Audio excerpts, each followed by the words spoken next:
समाधान समाधान समाधान। नमस्कार, आदाब, सत श्री अकाल। मित्रों, स्वागत है एक बार पुनः आप सभी का समाधान कार्यक्रम में। कहते हैं काजल की काली कोठरी में अपना दामन बचाया जा सकता है, कांटों से लड़कर फूलों को पाया जा सकता है, और यदि इरादे हो बुलंद तो कैसी भी विकट परिस्थिति हो उससे पार पाया जा सकता है। आवश्यकता है बुलंद हौसले की, आवश्यकता है पॉजिटिविटी की, आवश्यकता है हिम्मत ना हारने की, और यही सीख आपको सिखाता है समाधान। और समाधान में हमेशा हमारे साथ रहते हैं आदरणीय राजयोगी सूर्य भाई जी। आइए उनका स्वागत करते हैं और समाधान कार्यक्रम की शुरुआत करते हैं। भ्राता जी, आपका बहुत बहुत स्वागत है। Thank you. भ्राता जी, समस्याओं के लिए नज़रिया बहुत इम्पॉर्टेंट होता है। यदि हौसले बहुत बुलंद हों, हम हिम्मत ना हारते हों, निराश ना होते हों, तो निश्चित रूप से परिस्थितियाँ बिल्कुल ही परिवर्तित हो जाती हैं, जल्दी से जल्दी समाप्त हो जाती हैं। बिल्कुल, जहाँ हिम्मत है, जहाँ दृढ़ता है, वहाँ भगवान का भी मनुष्य को साथ मिलता है। देखिए, दृढ़ता और हिम्मत का कदम यदि हम उठाएंगे ही नहीं तो भगवान हमारी ओर बढ़ेगा कैसे। इस संसार में बहुत लोग भगवान को दोष देते हैं कि वो हमें मदद नहीं करता।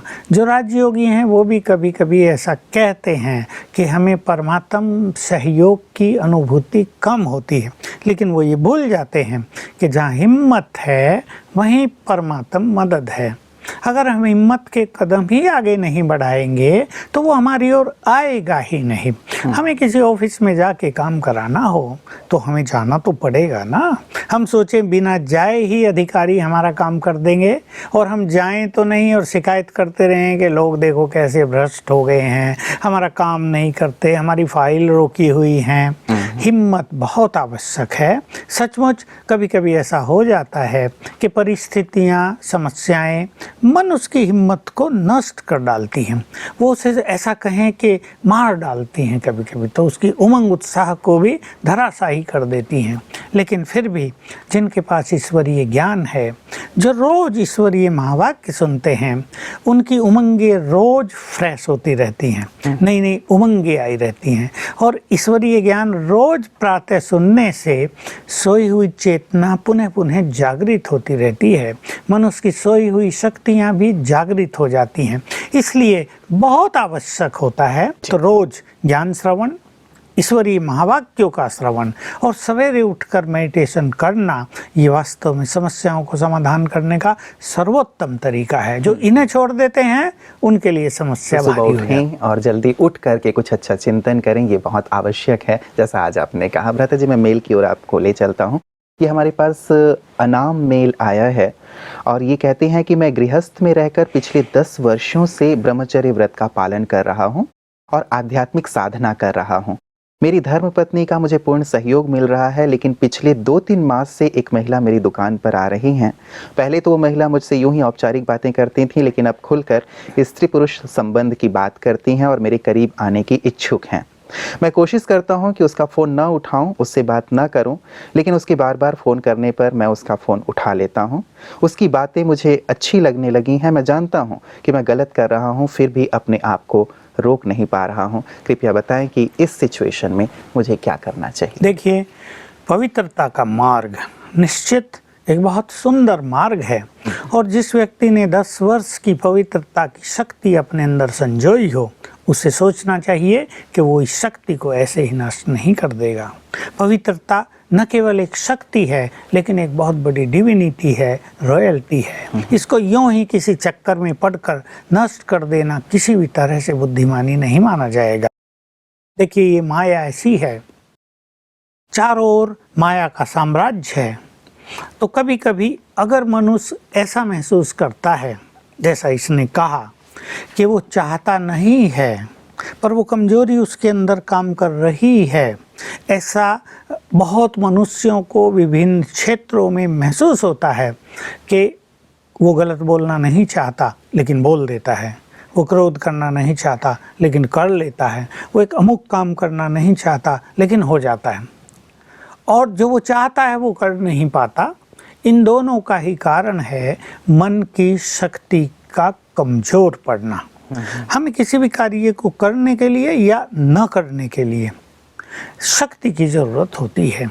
मान लो किसी व्यक्ति को डायबिटीज़ है जी। और सामने बहुत अच्छी जलेबी बनी है, खुशबू भी बहुत अच्छी आ रही है। अभी वो अगर जलेबी खाता है, उसमें मिठाई बहुत है, तो एकदम से उसकी जो शुगर है वो हाई पहुंच जाएगी, उसको पश्चाताप होगा। अब इसको जीभ के रस को कंट्रोल करने के लिए मन की शक्ति की आवश्यकता है। ज़बरदस्ती वो करे, चलो उसे देखूं ही नहीं, भाग जाऊं यहाँ से, तो भी काम नहीं चलेगा, कोई दूसरी चीज़ वो खा लेगा। तो मन की शक्ति को बढ़ाने के लिए हमें अपने मन को, अपनी बुद्धि को सर्वशक्तिवान से जोड़ना होगा। सीधी सी बात, जिसे हम राजयोग कहते हैं। जब उससे हमारा मन जुड़ जाएगा तो मन में उसकी शक्तियों का आगमन प्रारंभ हो जाएगा।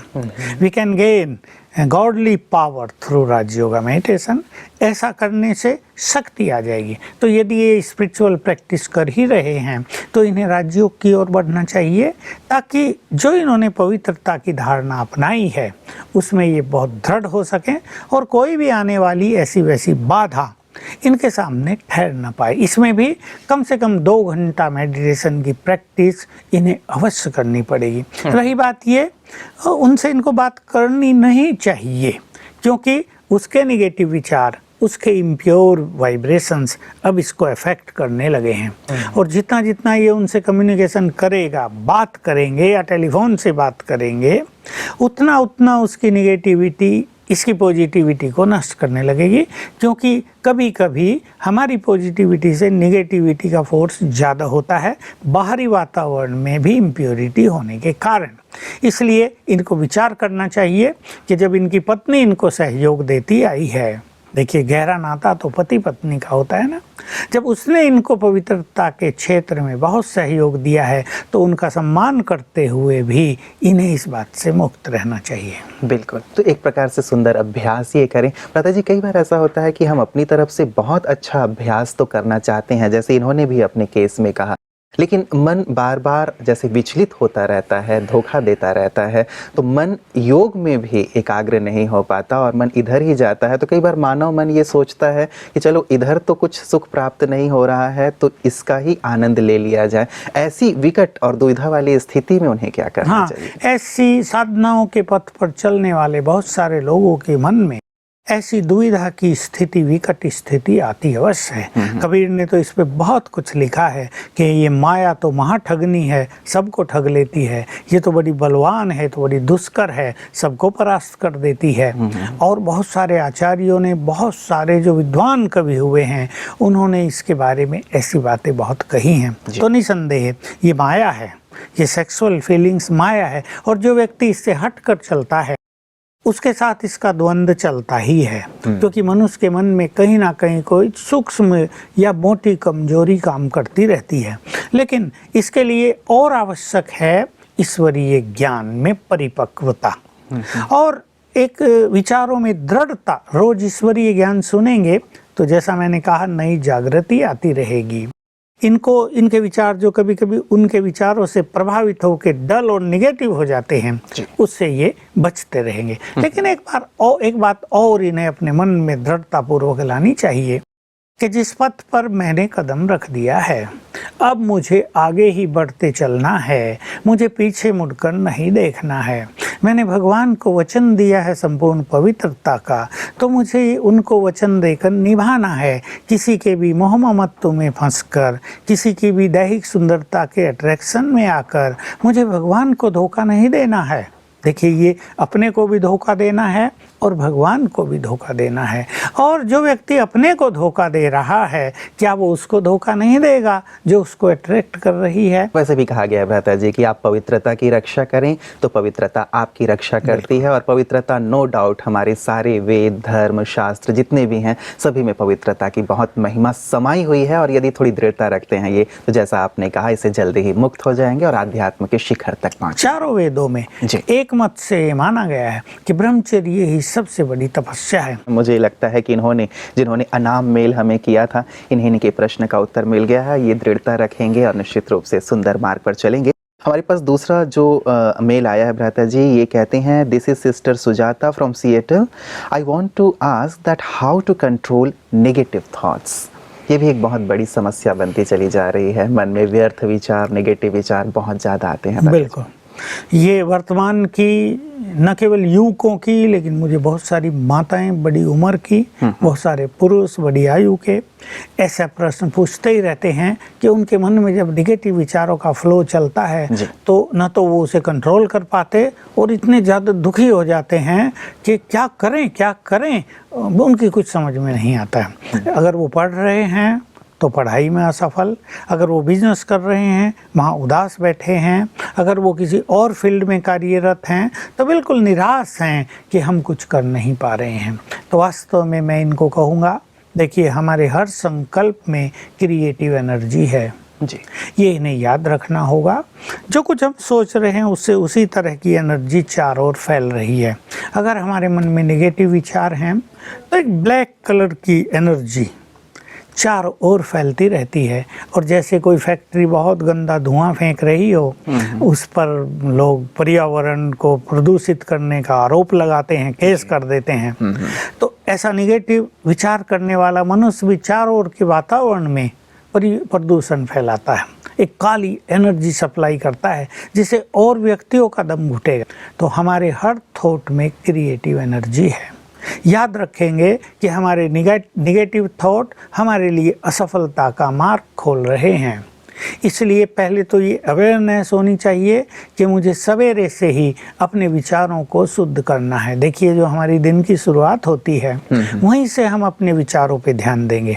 मैं इस बात पे बाद में आता हूँ, लेकिन मैं पहले ये कहना चाहूँगा कि कुछ जो गंदी चीज़ें मनुष्य देखता है जिससे निगेटिव विचार चलते हैं, जब उसके बहुत निगेटिव विचार चल रहे हैं तब तो उसे ये पता नहीं चलता कि इनका बीज आखिर है कहाँ, लेकिन पहले उसने ज़रूर इनके बीज बोए हैं।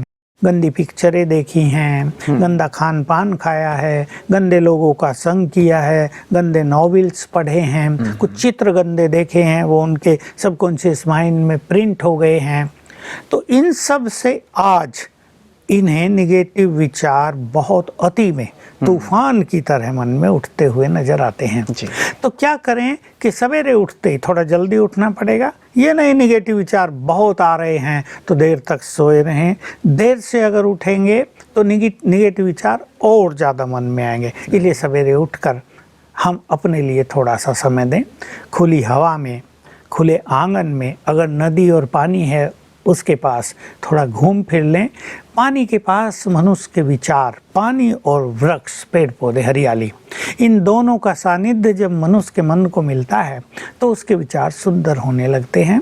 तो ऐसे में जब निगेटिव विचारों का फोर्स जीवन को दुखी करने लगे, ऐसे सुंदर स्थान पर जाकर कुछ अच्छा चिंतन करना चाहिए, अच्छे गीत सुन लेने चाहिए, अच्छा साहित्य साथ ले जाने चाहिए, 10 मिनट पढ़ लें एकांत में। और जो राजयोग का अभ्यास करते हैं, यदि उनको ऐसी समस्या आ गई है तो स्वमान का अभ्यास कर लेना चाहिए, अपने भविष्य स्वरूप का अभ्यास कर लेना चाहिए, अपने फरिश्ते स्वरूप का अभ्यास कर लेना चाहिए। विचार एकदम सुंदर होने लगेंगे। तो सवेरे से ही अगर हम सुंदर विचार अपने मन में क्रिएट करेंगे तो ये निगेटिव विचारों का जो फ्लो चलता है ये बहुत ढीला पड़ जाएगा।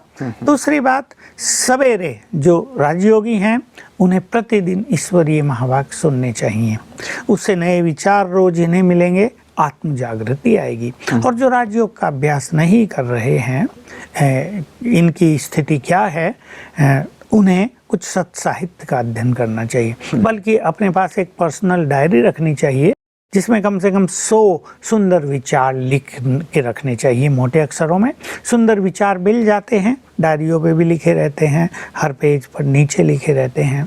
तो ऐसे सुंदर विचार जब वो पढ़ेंगे तो नेगेटिव विचार समाप्त हो जाएंगे। और इन्हें याद रखना है कि हमारे पॉजिटिव विचार हमारे उज्जवल भविष्य का निर्माण करेंगे। हमारे पॉजिटिव विचार सफलता के द्वार खोलेंगे हमारे लिए। हमारे पॉजिटिव विचार हमारी पर्सनैलिटी को बहुत चमकाएंगे। इन चीज़ों का ध्यान रखते हुए, क्योंकि यही तो मनुष्य को चाहिए जीवन में। तो जो इम्पोर्टेंट चीज़ है, सफलता मिलेगी, पर्सनैलिटी बहुत आकर्षक हो जाएगी, हमारा भविष्य बहुत सुंदर होगा, हमारा भाग्य का सितारा चमकने लगेगा, क्योंकि संकल्पों की एनर्जी ही भाग्य का निर्माण करती है। तो इस तरह यदि अभ्यास करें तो निगेटिव विचारों से ये मुक्त हो तो जाएंगे। एक तो भ्राता जी जैसे आपने कहा पहले की जो भरी हुई चीज़ें हैं चलिए वो तो हैं, लेकिन अब वो नेगेटिव चीज़ों को, व्यर्थ चीज़ों को, जैसे आपने कहा पत्र पत्रिकाओं में या मूवीज़ में या अन्य चीज़ों के माध्यम से जो हम नेगेटिव चीज़ें अपने अंदर ले जा रहे हैं, ज़रूर जो चीज़ें अंदर जा रही हैं वो विचार के रूप में आएंगे, तो उन्हें रोका जाए और साथ ही सुबह उठ करके बहुत अच्छा अभ्यास किया जाए। भ्राता जी सारे दिन भी यदि इस प्रकार के विचार आ रहे हैं या आने की संभावना है तो क्या सारे दिन भी हम कुछ अच्छे अभ्यास कर सकते हैं, कुछ विचार ले सकते हैं? जो राजयोगी हैं जिन्होंने 7 डेज कोर्स किया है हमारे इस ईश्वरीय ज्ञान का, जी, हर घंटे में यदि वो एक बार 1 मिनट के लिए मैं आत्मा हूँ, मैं इस देह से अलग हूँ, मैं पवित्र हूँ, मैं शांत स्वरूप हूँ, मैं शक्तिशाली हूँ, मैं इस देह से न्यारी हूँ, आत्मचिंतन में 1 मिनट बिताएं तो उनकी बौद्धिक एनर्जी भी बहुत बढ़ेगी और जो ये निगेटिव विचारों का फ्लो बाहर से भी आता रहता है वो रुक जाएगा। जैसे हम ये अभ्यास करते हैं कि मैं आत्मा हूँ, वैसे ही हम स्वमान का अभ्यास करेंगे, यानी इस शब्द के साथ एक एडजेक्टिव जोड़ देंगे। एडजेक्टिव क्या है कि मैं भगवान की संतान हूँ तो मैं एक महान आत्मा हूँ, मैं सर्वशक्तिवान की संतान हूँ तो मैं मास्टर सर्वशक्तिवान हूँ, मैं विघ्न विनाशक भगवान की संतान हूँ तो मेरे पास भी विघ्नों को नष्ट करने की शक्ति है। इसे हम स्वमान कहते हैं। तो बीच बीच में इसे भी याद कर लेंगे, इसमें टाइम नहीं लगता, 5-10 सेकेंड, तो ये भी व्यर्थ संकल्पों को रोकने वाली चीज होगी। तो 2 ये अभ्यास बहुत सरल हैं। और अगर किसी का कामकाज, मान लो बिजनेस है उसका या सर्विस भी है, जॉब है कहीं, तो बीच में कुछ ईश्वरीय महावाक्यों की बुक या कुछ प्रिंट मैटर, हमारे पास प्रिंटेड मैटर मिलते हैं, वो रख लें और 2-3 मिनट भी उसको पढ़ जाएं। देखिए मैं शुरू में ये अभ्यास बहुत किया, मैं अपनी नोटबुक अपने कर्म क्षेत्र पर ही रख लेता था और सारे दिन में कम से कम 5 बार उस पर नज़र डाल लेता था, 3-3 मिनट बस।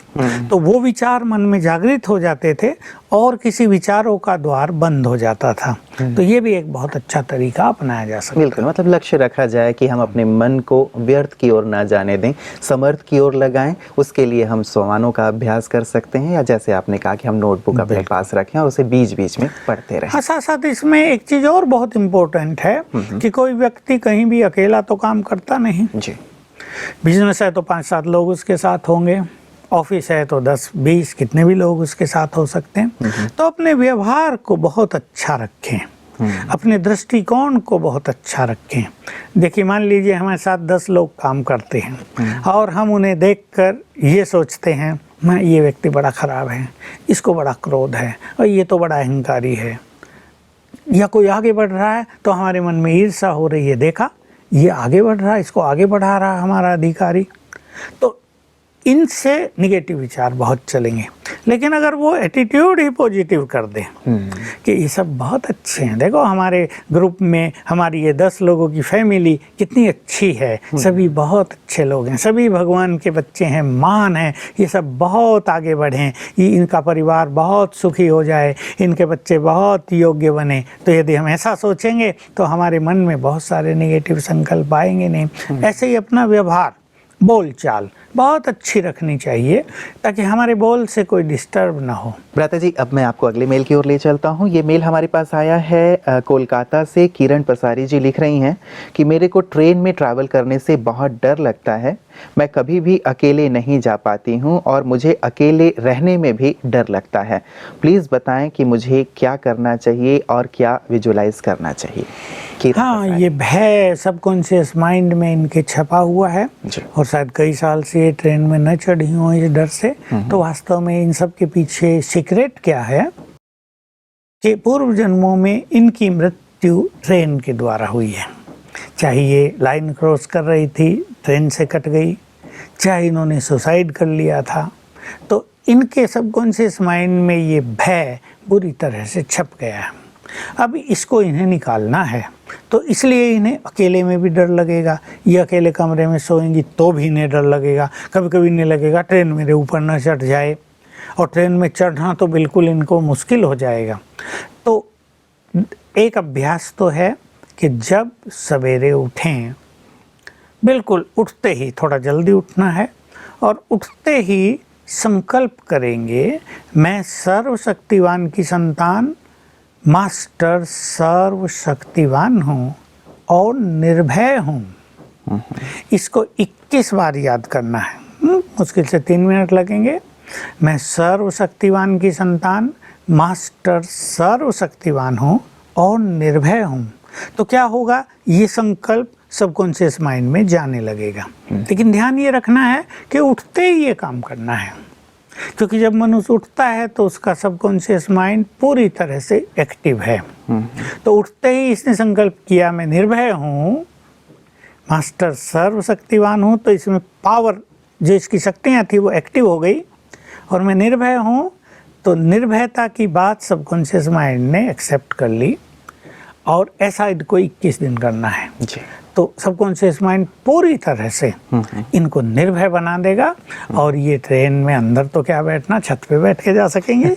बहुत अच्छा होगा। देखा होगा आपने, बहुत लोग छतों पे बैठ के चलते हैं, ठंडी हवा का आनंद लेते हैं। पता नहीं कुछ पकड़ते भी हैं या नहीं पकड़ते। जैसे भ्राता जी आपने कहा कि सुबह उठ करके ये अभ्यास करें, और कई बार आपने कहा है कि रात को सोते समय भी हमारा सबकॉन्शियस माइंड थोड़ा एक्टिव होता रहता है। तो सोते समय भी क्या इस अभ्यास को ये कर, सोते समय भी ये कर सकते हैं, पर एक दूसरा अभ्यास भी इनको करना है। क्योंकि जब हम अपने को देह समझते हैं जी, तो मृत्यु से बहुत डर लगता है। तो जब किसी मनुष्य की इस तरह से मृत्यु होती है तो एक भय उसके सबकॉन्शियस माइंड में बहुत गहराई तक चला जाता है। अब इसको एक दूसरा अभ्यास भी करना है, वो है सोल कॉन्शियसनेस का अभ्यास, कि मैं ये देह हूँ ही नहीं, मैं तो आत्मा हूँ, यहाँ रहती हूँ और मैं कभी मरती नहीं। आत्मा तो अनादि है, अजर अमर अविनाशी है, वो अजन्मा है, न उसका जन्म हुआ न उसकी मृत्यु होगी। तो मैं तो ऐसी आत्मा हूँ, मैं नहीं मरती, मरता तो ये शरीर है। मैंने अनेक शरीर लिए हैं और छोड़े हैं। ये कॉन्शियसनेस, ये अवेयरनेस, इन्हें रोज सवेरे वो संकल्प करने के बाद और सोने से पहले अपने को देनी होगी। और हो सके तो दिन में भी 2-4 बार ये दे। केवल 21 दिन की साधना है, ऐसा कर लेंगे 5 बार सारे दिन में ये अभ्यास करें सोल कॉन्शियस होने का, अपने को आत्मा समझने का। और मैं अमर हूँ, मेरी मृत्यु होती ही नहीं, ये भर दें अपने सबकॉन्शियस माइंड में। मुझे मृत्यु का भय क्यों? मृत्यु का भय सभी को होता है, क्योंकि मृत्यु में मनुष्य को कष्ट बहुत होता है। तो मैं अमर हूँ, मेरी मृत्यु होती नहीं, मरता तो शरीर है, मैं तो बिल्कुल अजर अमर अविनाशी हूँ। ये कॉन्शियसनेस ये बढ़ाएंगी। इन दोनों चीज़ों का अभ्यास करने से इनके अंदर से ये जो भय समा गया है वो धीरे धीरे निकलता जाएगा। और निश्चित रूप से ये निर्भय होकर संसार में कहीं भी, चाहे अकेले जाएं, अकेले सोएं, बिल्कुल निश्चिंत होकर जीवन यापन कर सकेंगे। बिल्कुल, बहुत बहुत शुक्रिया भ्राता जी। किरण जी को आपने बहुत सुंदर समाधान दिया है, और हम उम्मीद करेंगे कि जब ये इसका अभ्यास करें और इन्हें सुंदर रिजल्ट मिलें तो हमें भी इससे अवगत अवश्य कराएं, ताकि हमारे दूसरे दर्शकों को भी इसका आनंद मिले। आपका बहुत बहुत शुक्रिया। मित्रों, डर एक ऐसी चीज़ है जो हमारे अंतर मन में या तो पिछले जन्मों के कारण या बचपन में यदि हमने कोई चीज़ देख ली है तो समा गई है। कई लोग रस्सी को ही सांप समझकर डर जाते हैं, और फियर को यदि हम एक्सप्लेन करें तो कहा जाता है फॉल्स एविडेंस अपीयरिंग रियल, अर्थात जो चीज़ें हैं ही नहीं फिर भी हमें प्रतीत होती हैं। हम डर का बहुत ही बहादुरी से सामना करें, क्योंकि डर के आगे ही जीत होती है। तो आप जीतते चलें, यही समाधान टीम की आपके लिए शुभकामना है। नमस्कार।